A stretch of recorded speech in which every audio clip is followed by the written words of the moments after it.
사도신경으로 우리 신앙을 고백하십시다. 나는 전능하신 아버지 하나님, 천지의 창조주를 믿습니다. 나는 그의 유일하신 아들, 우리 주 예수 그리스도를 믿습니다.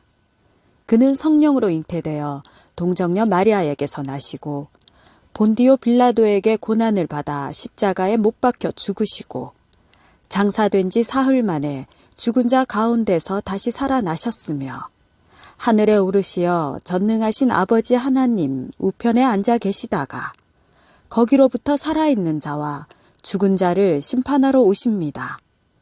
나는 성령을 믿으며 거룩한 공교회와 성도의 교제와 죄를 용서받는 것과 몸의 부활과 영생을 믿습니다. 아멘. 함께 찬양하십시다. 세상의 유혹 시험이 내게 몰려올 때에 나의 힘으론 그것들 모두 이길 수 없네. 거대한 폭풍 가운데 위축된 나의 영혼 어찌할 바를 몰라 헤매이고 있을 때 주를 찬양 손을 들고 찬양 전쟁은 나에게 속한 것 아니니 주를 찬양 손을 들고 찬양 전쟁은 하나님께 속한 것이니 거짓과 속임수로 가득 찬 세상에서 어디로 갈지 몰라 머뭇거리고 있네. 공중의 권세 잡은 자 지금도 우리들을 실패와 절망으로 넘어뜨리려 하네. 주를 찬양 손을 들고 찬양 전쟁은 나에게 속한 것 아니니 주를 찬양 손을 들고 찬양 전쟁은 하나님께 속한 것이니 주위를 둘러보면 아무도 없는 듯 믿음의 눈을 들면 보이는 분 계시네. 지금도 내 안에서 역사하고 계시는 사망과 어둠의 권세 물리치신 예수님 주를 찬양 손을 들고 찬양 전쟁은 나에게 속한 것 아니니 주를 찬양 손을 들고 찬양 전쟁은 하나님께 속한 것이 주를 찬양 주를 찬양 손을 들고 찬양 전쟁은 나에게 속한 것 아니니 주를 찬양 손을 들고 찬양 전쟁은 하나님께 속한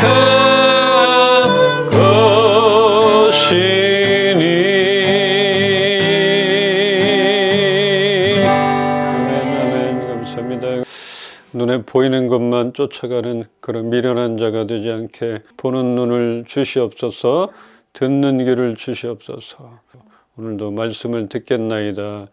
마음껏 우리 각자에게 알맞는 말씀으로 부어 주시옵소서.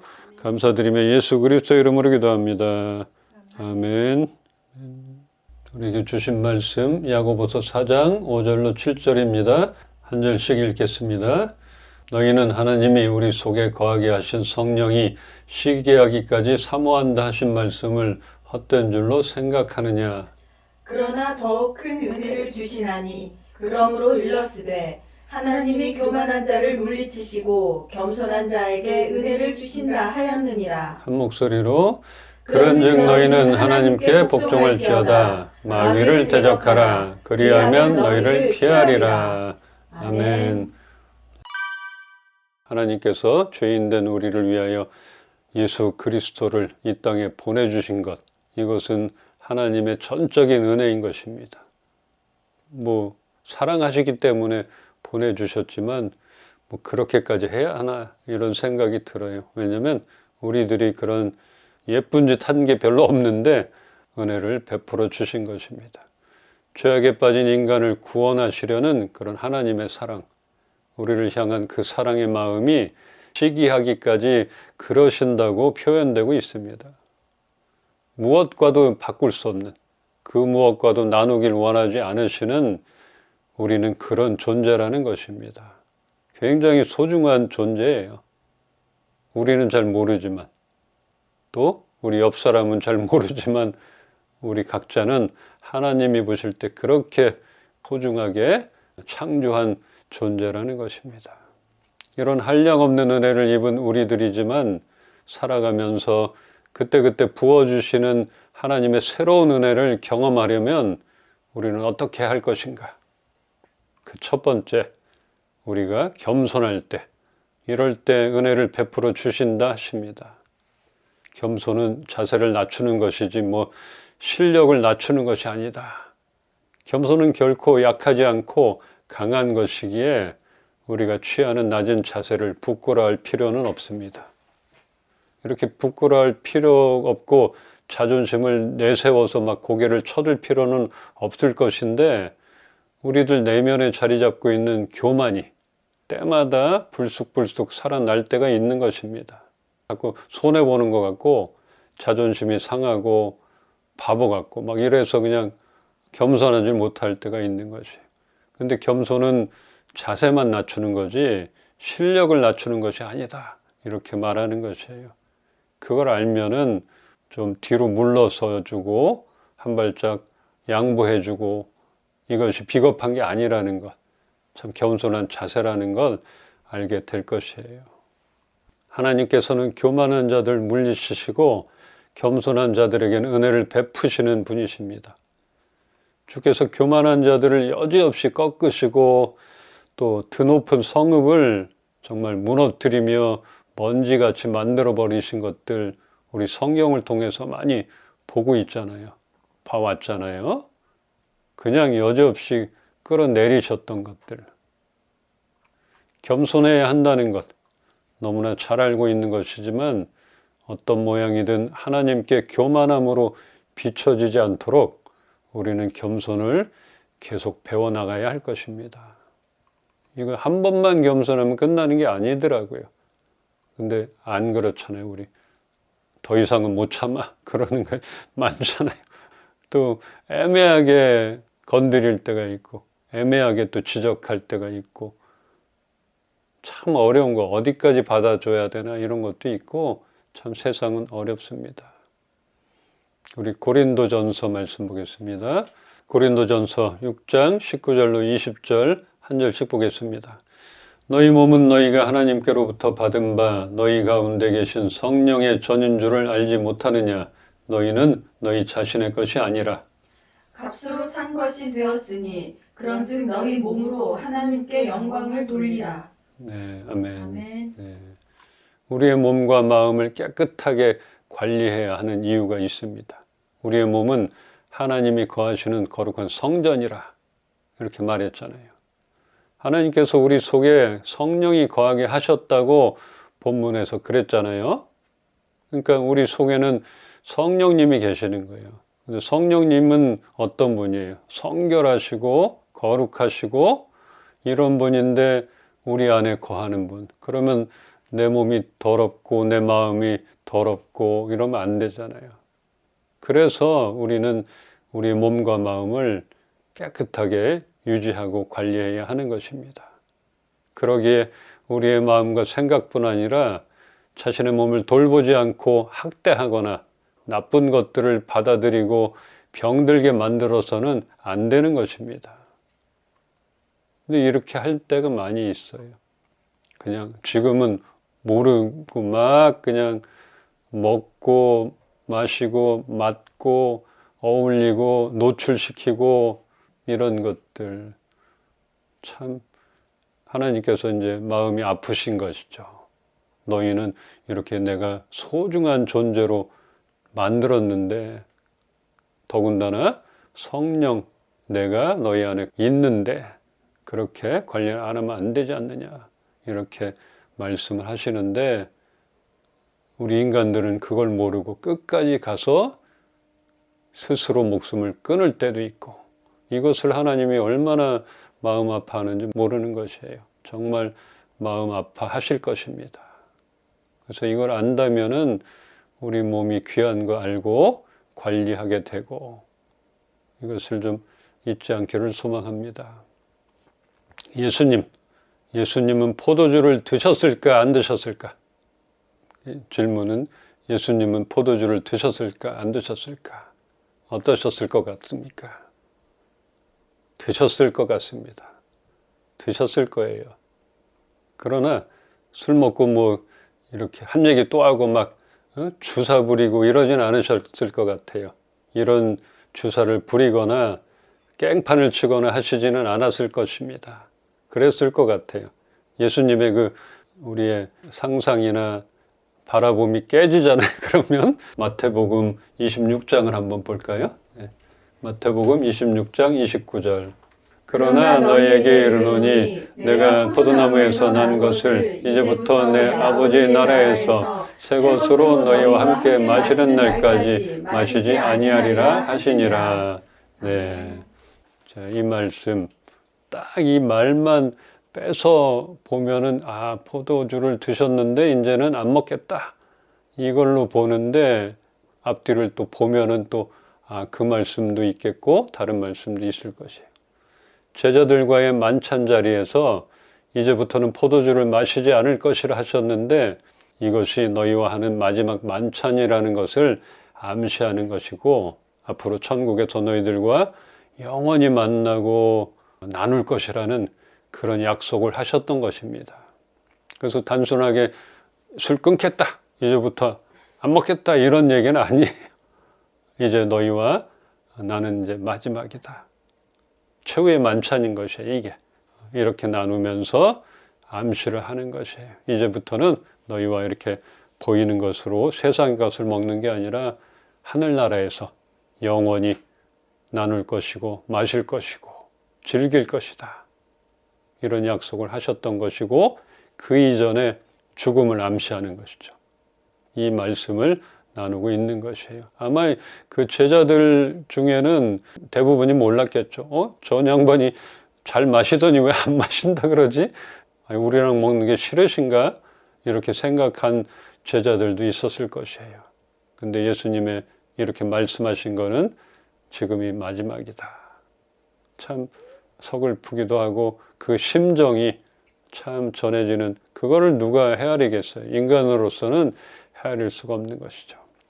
지상에서 제자들과의 만찬상에도 분명히 포도주가 있었을 것입니다. 그렇기 때문에 얘기한 것이죠. 포도주를 음료처럼 여겼던 그 당시에 인자의 몸으로 오신 인간의 몸으로 오신 예수님도 분명히 포도주를 마셨을 것입니다. 먹었을 것이지만 사명을 잊지 않고 있으신 예수님은 이처럼 그 당시 술이라 할 수 없었던 포도주였지만 절제를 하셨고 마지막 십자가에 달리기 전에 고통을 덜 나고 그 포도주의 그 쓸개 쓴 것을 타서 이렇게 권했어요. 고통을 덜 나고. 근데 그것까지도 입에 대고 안 마시겠다. 마시지 않으셨던 그런 모습을 보게 됩니다. 이렇게 먹고 안 먹는 것 이런 것은 우리가 자유롭게 할 수 있지만 우리는 그것을 습관처럼 받아들이거나 절제를 못하게 되는 일이 없기를 바랍니다. 우리 몸을 상하게 하는 것이라면 어떤 것이라도 우리가 다스리며 좋지 않은 습관까지도 바뀌길 소망합니다. 지금 이것은 우리가 그런 몸이라는 것, 거룩한 몸이고 소중한 존재라는 것들을 말씀하는 것입니다. 무엇보다 우리의 몸은 성령이 거하시는 거룩한 몸이라는 것을 알고 있으면 가능할 것입니다. 절제가 안 되거나 너무 과하거나 한다면 이것을 멀리하고 끊을 수 있는, 그것은 우리 몸에 성령님이 계시기 때문에 할 수 있다, 이런 생각을 하기를 원합니다. 그러면은 가능할 거예요. 나 스스로는 못하지만 그렇게 성령님이 거하신다, 이것을 잊지 않기를 소망합니다.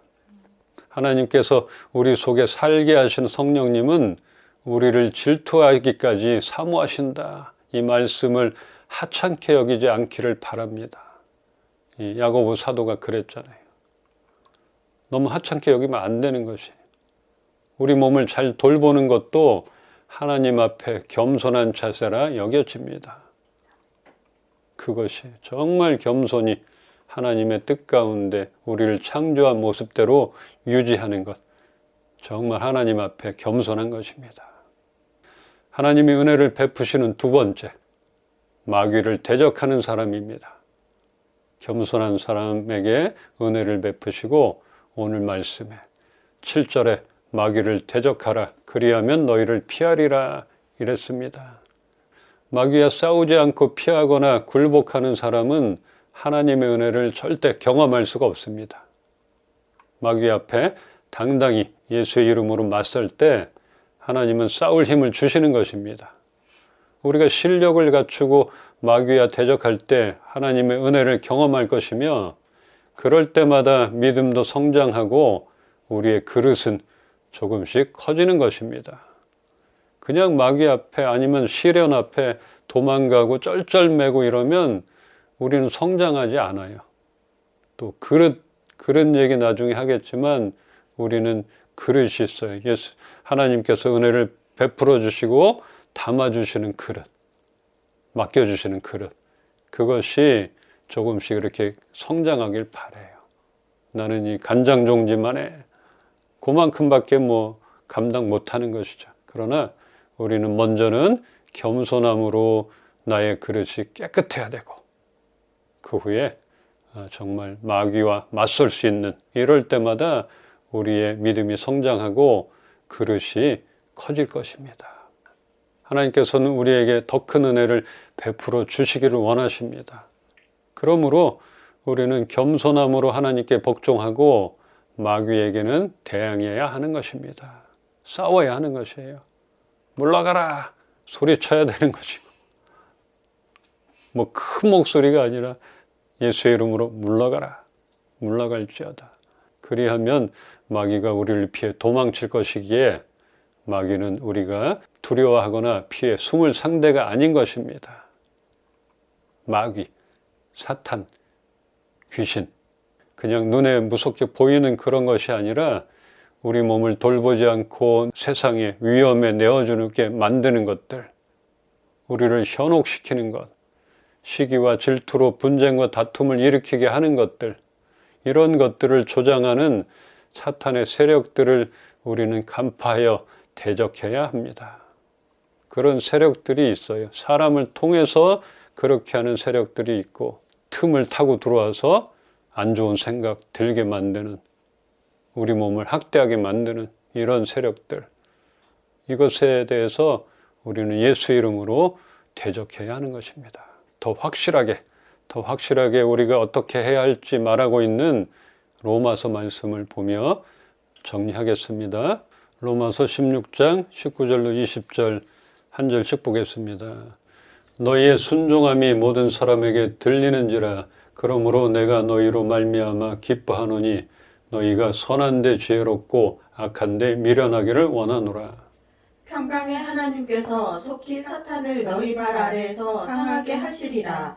우리 주 예수의 은혜가 너희에게 있을지어다. 아멘. 아멘. 아멘. 너희는 선한데 지혜롭고 악한데 미련하라. 이 말씀은 뱀처럼 지혜롭고 비둘기같이 순결하라 하신 예수님의 교훈과 같은 것입니다. 여기서 미련으로 번역된 헬라어의 뜻을 보면 섞이지 않음, 구별되다 같은 말입니다. 악한 데는 섞이지 않아야 합니다. 분명히 구별돼야 합니다. 그런데 악하든 말든 이득이 된다면 묻지도 따지지도 않고 쫓아다니는 그런 사람들, 악한 데는 눈도 돌리지 말고 어울리지도 말아야 하는데 귀신같이 알고 찾아다니는 그런 사람들이 있습니다. 저기에 뭔가 있대, 돈이 된대, 냄새가 나, 정말 귀신같이 찾아다니는 사람이 있어요. 근데 거기에 악이 있어요. 거짓 지혜가 있고 거짓 선지자들이 있는데 쫓아다니는 것이에요. 이런 것들은 왜 모를까 이런 생각이 드는데 이런 것들이 있는 것이죠. 악한데 지혜로운 것이에요. 선한데 미련한 것이 반대로 하고 있는 사람들이 있는 것입니다. 그러나 성경에는 분명히 얘기했잖아요. 악한 데는 미련하라. 미련해야 돼요. 몰라도 되는 것이. 선한 데는 뱀처럼 지혜로워야 하는 것이에요. 이것을 잊으면 안 되는데 반대로 가는 그런 것들이 있고, 왜냐하면 눈에 보일 때 악한 것, 안 좋은 것에 뭔가 있는 것 같아 반짝반짝거리는 거예요. 당장 이득이 있는 것 같이 보이는 것이, 돈이 되는 것 같이 보이는 것이, 사람이 몰리기 때문에 나도 가는 것이, 이렇게 되지 않기를 소망합니다. 사도 바울은 로마서 16장을 통하여 지금까지 복음에 대해 배워온 것과는 달리 반대되는 교훈을 가르침으로써 교회의 분열을 일으키고 신앙을 회방하는 자들이 있으면 그런 자들을 삼가 경계하고 멀리하라 말하고 있습니다. 이런 사람들 있다는 것이죠. 분열을 일으키고 신앙을 회방하는 그런 자들, 그들을 멀리하라 이렇게 말하고 있어요. 그런 자들은 예수 그리스도를 섬기는 것이 아니라 자기들의 이익만을 추구하는 자들이라는 것입니다. 그럼 누구예요? 거짓 지혜자들, 사탄, 마귀에 속한 사람들이라는 것입니다. 그런 자들의 그럴듯한 말과 아첨하는 말에 순박한 사람들은 미혹을 받아 자주 속아 넘어간다. 이렇게 얘기하는 것이에요. 지난번 말씀했던 참 지혜, 거짓 지혜 잘 구분해야 합니다. 그래도 잘 구별하며 순종하고 있는 그리스도인들이 계속적으로 옳은 일에 현명하게 처신하고 악한 일에는 순진해져서 어떠한 악에도 물들지 않게 되기를 바라며 평강의 하나님께서 이제 곧 사탄을 발 아래서 짓밟히게 하실 것이라 이렇게 선포하는 사도 바울의 이 말씀, 지금 이 시기에 정말 필요한 말씀입니다. 우리를 현혹시키는 사람들, 그런 현상들, 이런 속에서 악한 것을 구별할 수 있는 지혜와 강력하게 보이는 그런 사탄의 속임수를 대적하며 구별됨을 잃지 않고 때마다 베푸시는 하나님의 은혜로 날마다 승리의 삶을 살아가기를 주님의 이름으로 축원합니다. 아멘. 다시 한번 말씀으로 무장하고 겸비해야 할 것들 알게 하심에 감사드립니다. 하나님 앞에 가장 겸손한 자세로 낮추며 우리를 힘들게 하고 미혹하게 하는 세력들에 맞서 나가는 우리 EMP 식구들 되게 하여 주시옵소서. 하나님, 오늘도 우리 교회 가운데 임하시고 우리 예배를 기뻐 받아주신 주님께 모든 감사를 드립니다. 우리 EMP 교회 예배가 멈추지 않도록 하나님께서 길을 열어 주시옵소서. 주 예수 그리스도의 은혜와 하나님의 사랑과 성령님의 교통하시고 지금도 살아 역사하심이 이제 하나님만 의지하고 하나님 앞에 가장 낮은 자세로 이 세상의 사탄 마귀의 세력들 가운데 대적하며 당당하게 맞서 싸우길 선포하는 우리 EMP 교회 식구들 머리 위에 또 주를 사랑하는 주의 자녀들 머리 위에 이제로부터 영원토록 함께 계시기를 축원합나이다.